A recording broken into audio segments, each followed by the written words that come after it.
Bonjour et bienvenue dans ce premier MAC des compétences. Pourquoi cette émission ? Parce que le monde du travail va connaître de profondes évolutions dans les 10 prochaines années. Nous avons voulu créer un moment pour réfléchir aux évolutions des métiers et aux compétences qui seront indispensables dans le monde de demain. Selon une étude d'El et l'Institut pour le futur, 85% des emplois en 2030 n'existent pas encore aujourd'hui. Il est donc indispensable pour les salariés d'apprendre à s'adapter et d'acquérir les compétences indispensables aux évolutions des métiers. Quelles compétences feront la différence sur le marché du travail ? Comment la formation devra-t-elle s'adapter à ces évolutions ? Et quels seront les profils les plus recherchés demain, dans les années à venir ? Pour apporter des éléments de réponse, j'ai le privilège de recevoir deux spécialistes en ressources humaines. Olivier Cagnac, bonjour. Bonjour. Vous êtes DRH d'Exterion Média France et vous avez une grande expérience en gestion des ressources humaines. François Gueuse, bonjour. Bonjour. Vous êtes auditeur social, expert au sein d'e-Consulting RH, un cabinet spécialisé dans les profils rares et émergents.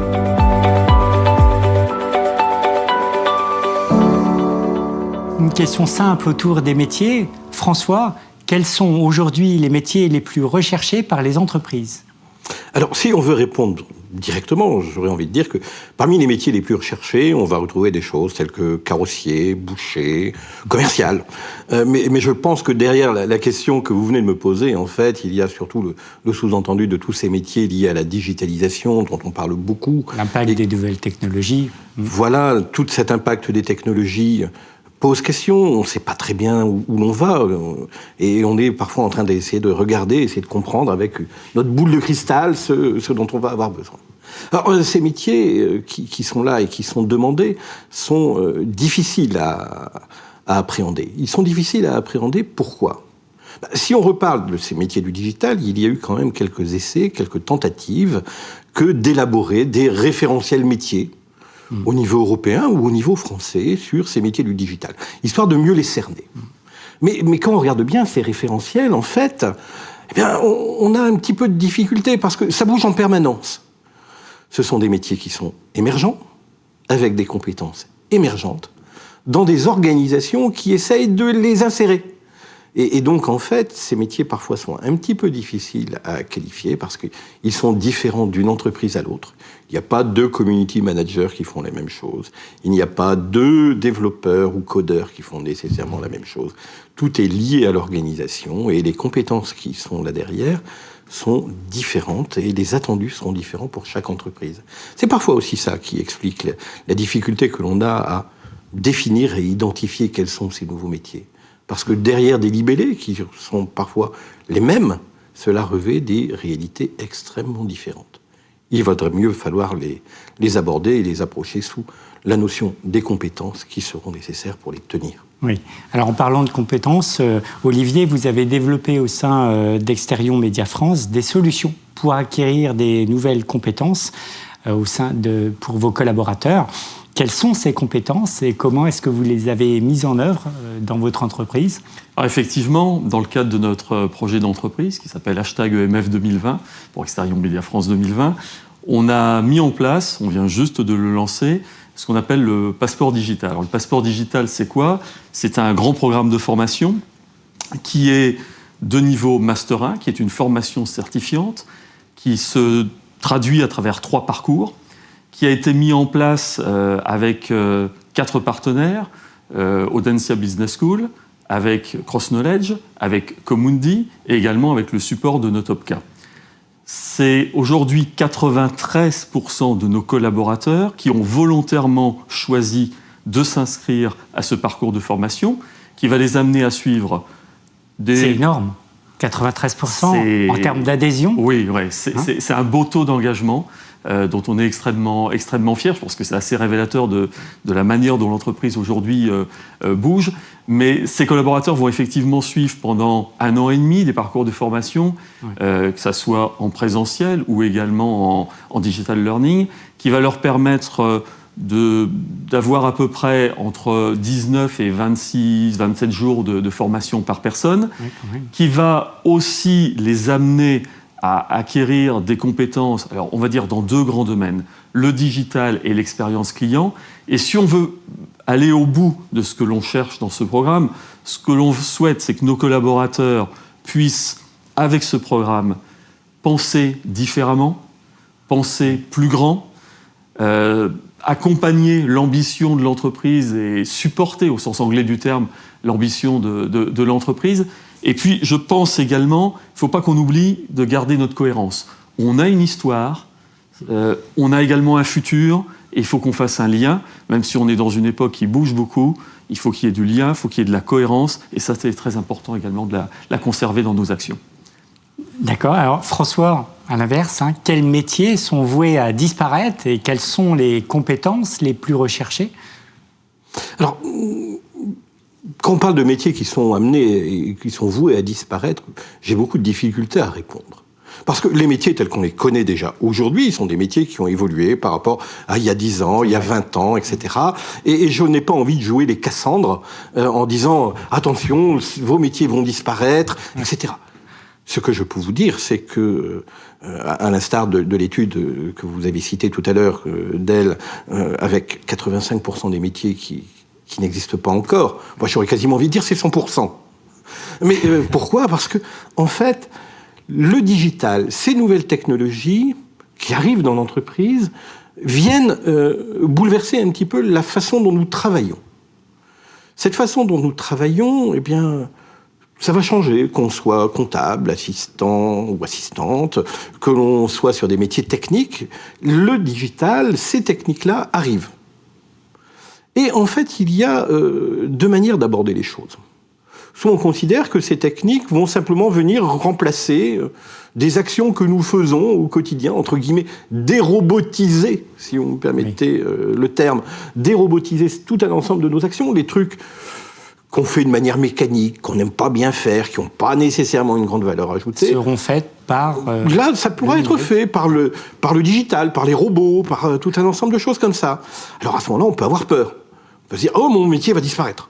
Mais en fait, l'un des véritables points, c'est « Oui, mais il y a toute une partie des choses qui vont rester. Quelles sont-elles ?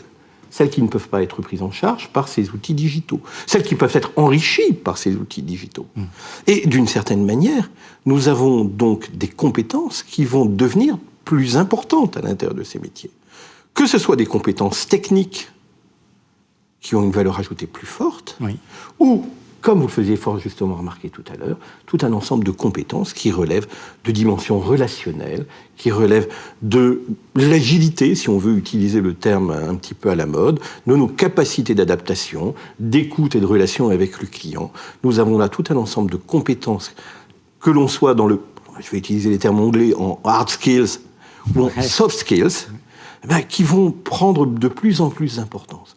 La question, c'est, avec ces techniques et ces technologies, est-ce que nous nous laissons faire ou est-ce que nous prenons les rênes ? Si nous prenons les rênes, eh bien, c'est vrai, on va dérobotiser notre travail, mais surtout, on va gagner en possibilité et en qualité de travail véritablement. Olivier, alors, compétences soft ou hard skills ?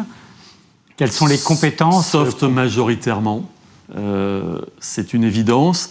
Quelles sont les compétences qui sont les plus importantes ? Je crois qu'on va se rejoindre sur le point effectivement de l'adaptation. Vous disiez à juste titre, aujourd'hui on parle d'agilité. En tout cas, cette capacité qu'on a à appréhender une situation, à l'analyser et à se mettre en situation de la maîtriser, de prendre les choses dans le bon bout, de les amener où elles doivent aller et de le faire avec beaucoup de sérénité. Mais je confirme que tout ce monde d'adaptation, il existe depuis un certain temps. Ça fait 30 ans que je travaille, 30 ans que je recherche chez les candidats que je reçois et que je cherche à développer chez les collaborateurs des entreprises où je travaille. Cette compétence d'adaptation, elle est essentielle. Alors évidemment, les choses bougent certainement un peu plus fort aujourd'hui. Elles bougent certainement de manière différente. Elles bougent d'un petit peu partout. Mais on ne fait pas le même métier les uns les autres que quand on a commencé à le faire, pour ma part, il y a à peu près effectivement une 30aine d'années. La deuxième chose qui me semble importante, qui est certainement la plus délaissée, là où on est certainement le moins armé historiquement, c'est notre capacité à apprendre, je dirais presque notre capacité à apprendre à apprendre. Nous avons une culture qui fait qu'on a appris des choses à l'école. Et puis, après l'école, finalement, il y a un autre monde qui s'appelle l'entreprise. Et on voit bien qu'aujourd'hui, nous avons accès à une multitude d'informations, à une multitude d'éléments qui vont nous permettre de nous renforcer, de mieux appréhender ce monde de demain. Comment je fais pour maîtriser ceci? Comment est-ce que je fais pour finalement m'enrichir? Comment je fais pour m'armer le mieux possible? Est-ce que je sais faire moi-même? Historiquement, la formation était un système qui descendait un petit peu du haut. Aujourd'hui, nos collaborateurs ont eux-mêmes accès à beaucoup de choses. Dans notre vie privée, je crois qu'on a presque plus d'éléments d'information et d'outils qu'on en a presque dans notre vie professionnelle. Notre niveau d'exigence professionnelle est extrêmement fort parce que le monde privé nous apporte également, notre monde personnel, beaucoup d'éléments. Troisième chose qu'il ne faut pas oublier, parce que tout ça a quand même un objectif, je dirais, on doit conserver une compétence qui a vocation à développer notre efficience, et comme la connaissance n'est pas une fin en soi, je rajouterais, un peu comme les Dupont, de plus la compétence, l'efficience efficace. Oui. N'oublions pas où est-ce que l'on veut aller et quel est le meilleur chemin pour y arriver. L'efficacité, alors pour rester sur ce mot, on a le sentiment en vous écoutant que la formation joue un rôle fondamental dans l'évolution des compétences. Est-ce que ça veut dire que pour l'entreprise aujourd'hui, la formation, c'est un atout majeur pour sa croissance, pour son évolution ? Il y a quelque chose qui est en train de changer ou qui a déjà changé, c'est clair. On a tous plutôt développé la formation à destination de deux types de populations. Historiquement, on s'intéressait à nos hauts potentiels. J'ai un superbe bloc de marbre, j'ai envie d'en faire un David, et la formation, c'est mon Michel-Ange à moi, ça va me faire une sculpture qu'aujourd'hui, 500 ans après, on regarde encore avec admiration et qu'on considère comme la perfection. Oui, on a besoin effectivement d'accompagner des hauts talents pour emmener nos entreprises plus loin. C'est ce qu'on faisait depuis longtemps. On avait également pour habitude, certainement, de former nos collaborateurs dont le métier était en transformation. J'allais presque dire par obligation. Voilà, il faut accompagner nos collaborateurs parce que leur métier évolue. Aujourd'hui, il y a quelque chose qui est plus fort que tout cela, c'est que tout est en train de changer et surtout, on est en train de changer, on a une nécessité de changer aussi collectivement. Et la formation doit aujourd'hui concerner tout le monde. Quand vous soulignez tout à l'heure mon taux d'adhésion chez Exterion Média à ce programme qui accompagne effectivement tout le développement et la transformation de notre entreprise, il est fort, mais il est fort parce que nos collaborateurs, effectivement, sont eux-mêmes conscients qu'il faut qu'ils eux-mêmes bougent, qu'ils soient le mieux armés possible. Ils sont demandeurs de ces formations que l'on leur a proposées. Donc aujourd'hui, c'est un must. C'est un must. Si on n'est pas dans ce schéma-là, on se trompe lourdement et on en paiera les conséquences extrêmement rapidement. Oui. Alors, François, est-ce que ça veut dire que pour l'entreprise doit-elle suivre, former en fait le salarié tout au long de son parcours et l'accompagner tout au long de sa carrière? Ou à l'inverse, est-ce que c'est au salarié de prendre en charge son programme de formation? Alors, après Michel-Ange, moi j'ai envie plutôt de reprendre Kurnonski. En fait, je pense que, pour rebondir un peu sur ce que vous disiez, nous avons eu une logique de la formation professionnelle qui reposait bien souvent sur l'apprentissage d'un certain nombre de recettes. Le monde change. Les ingrédients de la recette ont changé. La vraie question, c'est peut-on former et comment fait-on pour former nos collaborateurs, les collaborateurs des entreprises, à la gastronomie? La gastronomie, j'ai pas de recette, mais je sais que j'ai des ingrédients là, je vais les réunir, et puis je vais faire quelque chose de sublime. Oui, on va avoir Michel-Ange après derrière. Mais pour en revenir sur ce point-là, quand on regarde bien, depuis des années, les différentes réformes de la formation professionnelle nous ont conduit à, d'ailleurs, réforme de la formation professionnelle ou réforme de la compétence. Je me pose de temps en temps la question. Oui. Mais ces réformes ont été conçues avec une logique principale qui était de considérer que le collaborateur allait être l'acteur de son projet professionnel, de la construction de son programme de formation, etc.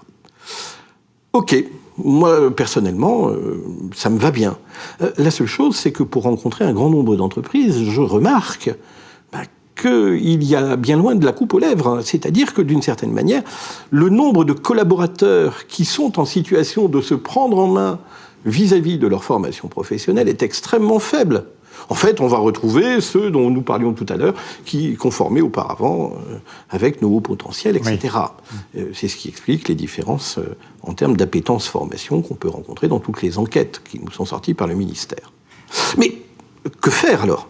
Eh bien, la vraie solution, elle relève, à mon sens, dans un premier temps, que de permettre l'autonomie de formation aux collaborateurs, de leur expliquer qu'est-ce que c'est que le système de formation, comment naviguer à l'intérieur. Quand on regarde le nombre d'acteurs de la formation professionnelle, c'est hallucinant. Ouais. Ça veut dire quoi en termes de qualité, en termes d'identification des programmes, puis ça veut dire quoi aussi en termes de collaborateurs. Est-ce que j'ai conscience de la manière dont mon métier va évoluer ? C'est ça le mot-clé, l'autonomie du L'autonomie est certainement, et d'une certaine façon, nous allons devoir nous les former à l'autonomie. Oui. Vous voyez, on est là sur un jeu de billard à 3 bandes, d'une certaine façon, et qui est beaucoup plus compliqué que d'être dans la simple délivrance d'une recette.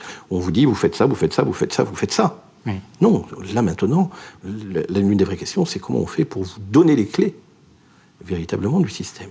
Alors, pour conclure, Olivier, quels conseils pourrions-nous donner aux entreprises et aux DRH pour accompagner les salariés dans leur parcours de formation et pour appréhender l'avenir ? En préparant cette émission, il m'est revenu en mémoire une anecdote personnelle que je vais vous livrer. Un de mes fils, quand il était en maternelle ou en primaire, je ne sais plus, c'est pas très important, et qu'on lui demandait quel était le métier de son père, ne disait pas que son père était directeur des ressources humaines, il disait « mon père, il est chercheur en ressources humaines ». Et derrière ce joli mot, je trouve qu'il y a une vraie réalité. Je pense que c'est mon vrai métier, il est là. Le métier de tout dirigeant d'entreprise, de tout manager, il est certainement là. Je n'ai jamais cessé de le faire, mais ça n'a peut-être jamais été aussi fort qu'aujourd'hui. Qu'est-ce que c'est qu'une source ? Une source, c'est d'abord un fondement, et c'est important d'avoir des bases, et puis c'est également ce qui va générer tout ce qui va se passer derrière. Voilà. Je pense qu'on est dans ce moment-là, et s'il y a un message derrière tout ça que je voudrais passer, dans un monde d'entreprise qui, merci mon Dieu, repense enfin positivement après des années où on se plaignait que nos collaborateurs, quand ils entendaient le mot de réorganisation, traduisaient ça par restructuration et plan social. Je crois que nos entreprises avaient une part de responsabilité. Aujourd'hui, on repense positivement les dirigeants d'entreprise et également, effectivement, nos collaborateurs. Moi, j'ai envie de dire à tous ces gens-là, osons penser l'entreprise de demain avec nos collaborateurs et osons imaginer et préparer le monde de demain et préparer nos collaborateurs. Ça, c'est quelque chose qui me semble essentiel aujourd'hui. Oui. François, donc, pour conclure, quels conseils pourrions-nous donner aux salariés pour préparer le monde de demain ? Une petite phrase toute simple. Affichez en grand, dans votre bureau, dans vos ateliers, etc., l'absence de curiosité est un vilain défaut. La curiosité, donc voilà. Nous resterons sur ce mot magique. Merci pour la qualité de vos échanges. Quant à moi, je vous dis à bientôt pour un prochain Mac des compétences.